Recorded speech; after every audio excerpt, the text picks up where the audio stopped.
living arrangements. When my boyfriend of 2 years, Liam, asked me to move in with him, I was overjoyed. We had been going steady for a year now, and we were inseparable. You could never find one of us without the other. We had met at a party a year before. We had hit it off because we liked the same kind of video games. As a gamer, our mutual hobby piqued my interest in. So then we kept in contact and got to know each other a bit more. The more I got to know him, the more I became attracted to him. He was smart, kind, and interesting. What wasn't to like? So when I had to get a date for my cousin Danny's wedding to his long-term boyfriend Charlie, I asked him. It was a spur-of-the-moment thing, that I did not think it through. I just knew that I did not want to have to ask my best friend Lisa to be my date at the wedding again. So then I had asked him. He and I had joked about how we were jumping the gun by going into a wedding on the first date. He was such a comedic genius. I could have spent hours talking to him and laughing my head off at everything he said. This would not be out of politeness, but because he actually was funny. I could see why he wanted to be a writer. He had brilliant material. At the wedding, we got along really well. Do you know how it's like to be with someone and have the conversation just flow, without having to make any extra effort? Well, that was how it felt like to be around him. He was light and airy, which was what drew us so closely together. After I'd gotten home, he texted me to tell me that if I ever needed a date for a wedding again, he was always available. After that day, we went on several more dates. Those went very well and we started building a strong connection. And as they say, the rest was history. We started dating exclusively, and that was the best year of both of our lives. Between our busy schedules, we made time to go out or even stay inside and watch some Netflix. The great part of our relationship was that our families were very supportive. His mother would always make me brownies when I came over, which was why I never left her house. Liam always joked that I was her second son, whom she loved more. My parents loved Liam so much, they both called him a comedic genius. On Sundays, he would join us for lunch. There we would reflect on the past week and manifest what we wanted to happen in the following week. Our lives were pretty much intertwined and it was the perfect relationship. Of course, we did not always agree, but we had a healthy way of communicating. Whenever we argued over something, we would write letters to each other discussing our feelings until we resolved the matter. When he had suggested that we get our own space and move in together, I was over the moon. I imagined that staying together was going to be so much fun. I could already see us snuggled up in bed after a busy day at work. We got a small studio apartment not far from his mom's house. She knew the owner, so she had gotten us a good deal on the apartment. It had one bedroom, a bathroom, a living room/kitchen. It was not much, but we fell in love with it. I could already imagine how it was going to look. So then we put together our savings and bought some furniture for it. We found a cute zebra print sofa at the local thrift store, and Mom gave us a carpet and some utensils. Liam's mom gave us pots and pans, as well as bed sheets. We then painted the walls and stuck posters on them. Among them were the quotes of some of Liam's writings and art that I had painted. Soon it looked very artsy, but not lived in, for we had not moved in yet. We made arrangements and our stuff was soon in the apartment. Entering our apartment while holding his hand was the best thing ever. It felt really nice to be in our own home. The first thing we did was unpack all of our things. The most of us had our junk. He had his books and a typewriter. Yes, a typewriter. I always teased him about it, while I had my art supplies and gaming equipment. It was a tight squeeze, but everything somehow fit into our house. After that, we collapsed on our bed, exhausted. Eli, you know we have yet to bless this house, he said. I looked beside me and locked eyes with him. His eyes were shining with mischief, and he looked like he was about to pull something off. What are you suggesting, dear Liam? I smirked. He knew perfectly well what I meant, and he made sure I knew when we made love in every room in the apartment. He was just so naughty and passionate, and that was what kept the spark in our relationship. I would have hated to have been one of those couples who stopped trying to spice things up once they were comfortable in their relationship. Of course, things got a bit boring here and there, but we usually had a date night so that we could reignite the spark in our relationship. And not just ordinary date nights. What was the fun in that? We went to Comic-Cons, haunted houses, quiet little bookshops, and so many other places. We both understood each other's thirst for adventure. Living together was going to be our biggest adventure ever. I could not wait to wake up to him every morning, hopefully forever. The next few days were exciting yet nerve-wracking. I loved waking up with his curly hair on my face, though I would never admit that to him. At first, I was nervous about him seeing me in the morning, looking like a mess. But he and I both got over that when we saw each other's morning hair. He had laughed at my hair and called it a pineapple. I had laughed and told him that he looked like a hedgehog. We had then proceeded to roll over the bed in laughter. From then on, we got very comfortable with seeing each other in the morning. He got up early for work first. He would shower, while I listened to the soothing sound of the shower running in the bathroom as I got a few more hours of sleep. Some days we had time to make some breakfast, more like he made breakfast. After I had burnt our bacon and eggs, he had banned me from the kitchen.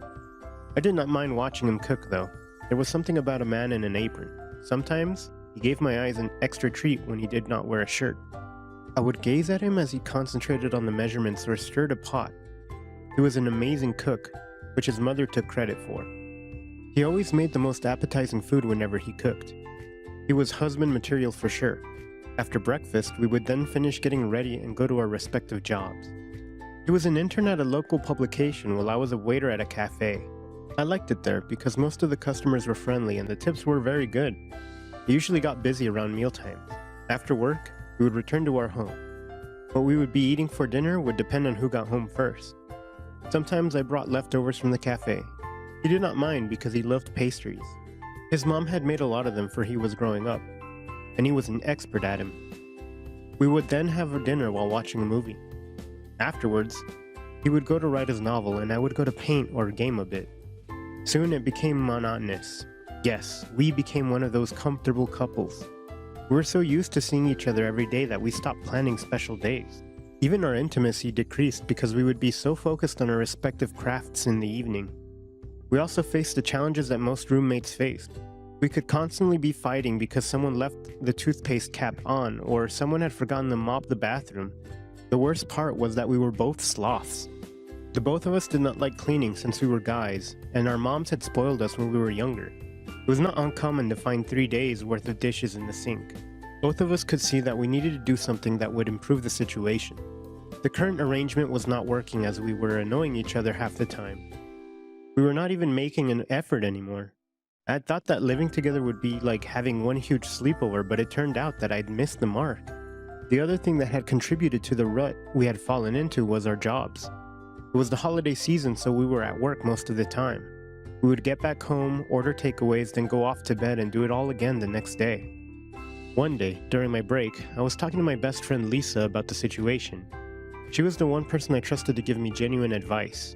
We had just gone to lunch and we were talking about anything and everything. "So, how's the marriage treating you?" she grinned. I lunged for her and she laughed, getting out of my reach just in time. "We're not married," I protested. "Calm down, Rudolph. You are so red right now."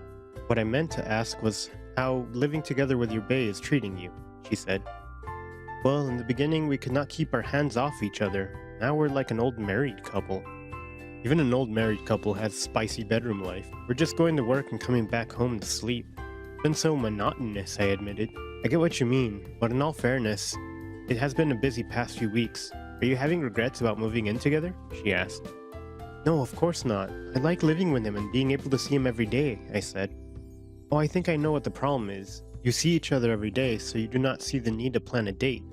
And you could just have dinner at home and save yourself a trip. What you need to do is forget that you are roommates once in a while. Court each other like you did when you were first together. Tell me, when was the last time you were out of the house?" she asked. "Well, every day. I go to work every day," I shrugged. "That is the thing. You need to go out somewhere that isn't work. You two should go out for a day," she advised. I could see the logic behind what she was saying. We needed to take a day off from working so much and spend it together. We needed to give each other our full undivided attention. I had not fallen out of love with him. I had just stopped trying to make a relationship spicy. I missed the thrill we got when we had fun together. I wish that I could bottle it up sometimes. I suddenly got a brilliant idea. The next morning, his alarm rang. I held onto his hand to prevent him from leaving the bed. "Cute, babe, but I have to go to work," he chuckled. "Call in sick, please?" I said, looking into his hazel eyes. He opened his mouth to protest, but he suddenly thought better of it. "Okay, but just this once. I am tired. I could do with a day in bed," he mused. "Nope. Mister, you and I are going out," I announced. His eyes widened and his mouth formed into an O as he realized why I had asked him to call in sick. "I thought that since we had not gone out in a while, we could spend the day together," I said, leaning over to kiss his cheek. He had a light stubble because he had not shaved yet. His lips slowly formed into a smile. I guess a day out would not hurt. We have been boring lately. If I stare at these four walls much longer, I'm going to barf, he sighed. I chuckled at his over-exaggeration. Well then, let us get ready and get out of here before you barf on the artwork on the walls, I said, hopping off the bed. So then we did just that.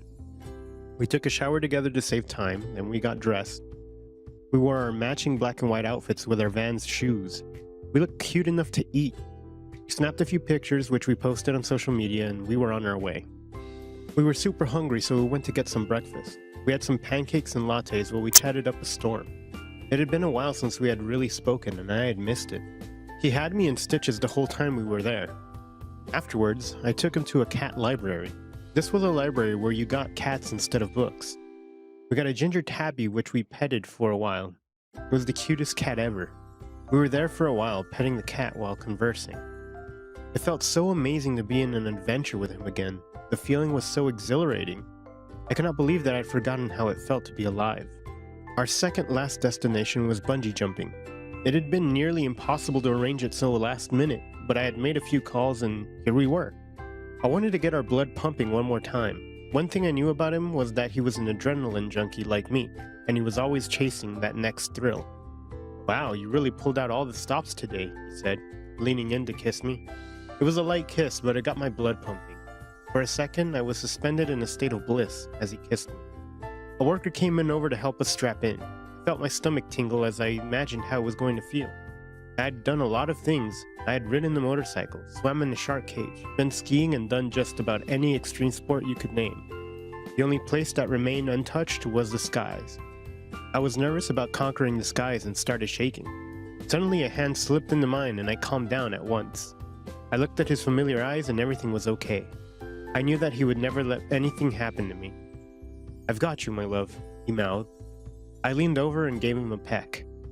I was the first to go. I walked up to the starting point and stood there as the straps were attached so that I could be tethered to a solid place. Ready? The instructor asked. Then I was falling. A lot of things happened all at once. I felt my body falling, my stomach dropping, and my ears ringing. Then I felt it, the sense of freedom and flying. I would never know, but I believed that this was what birds felt. I was one with the air, and I was the lord of the skies. After a while, I felt myself land on a soft spot on the ground. A man who was waiting for me at the bottom helped me to unzip and unwind all the gear I had on. Next was Liam. I saw him falling, and he was instantly screaming. I felt my heart tense up as he was swinging in the air. Then, musical laughter drifted down to my ears. He was laughing. He was feeling what I had just been feeling a few seconds ago. We had finally conquered the skies. That moment was symbolic because we had taken a leap of faith and our love was stronger than ever.